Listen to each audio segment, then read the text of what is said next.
উৎসবের মেজাজে ভোট হচ্ছে। আপনারা সাংবাদিক, আপনারা তো দীর্ঘদিন ধরে সাংবাদিকতা করছেন। এরকম পিসফুল ইলেকশন এর আগে দেখেছেন কিনা আমার থেকে বেশি আপনারা বলতে পারবেন। কোনো জায়গায় কোনো ধমক বা কোনো কিছু একটা আমি তো শুনতে পারিনি। কালকে আমি যখন আমাদের পুলিশ অফিসার সাথে কথা বলছিলাম যে কীরকম অবস্থা, ল অ্যান্ড অর্ডার কী বলছে, এরকম নির্বাচন আমরা বিগত দিনে দেখিনি। খুব ভালো হচ্ছে। তো আমরাও চাই মানুষের গণতান্ত্রিক অধিকার প্রয়োগ করুক। আমরা ভালো কাজ করেছি, আমরা কনফিডেন্ট আমরা জিতব। আর আমাদের ভারতীয় জনতা পার্টির যারা আমরা কর্মীরা আছি, আমাদের মনেও কোনো সংশয় নেই।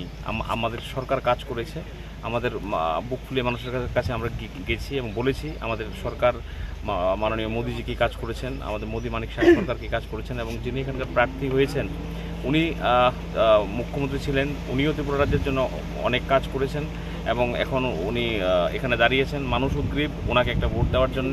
সকাল থেকে উৎসবের মেজাজে ভোট চলছে, মানুষের ভিড় ছোটা থাকে প্রত্যেকটা পোলিং স্টেশনে। আপনারা দেখবেন যে সকাল থেকেই একটা বড় লম্বা ভিড়, সেটা উৎসাহ উদ্দীপনা একটা দেখা যাচ্ছে মানুষের মধ্যে। তো আমরা নিশ্চিত আমরা বিশাল মার্জিনে জিতব এবং মোদিজিকে বিপ্লব দেবকে বিশাল ভোটে জয়ী করে মোদিজির হাতকে আমরা শক্তিশালী করব।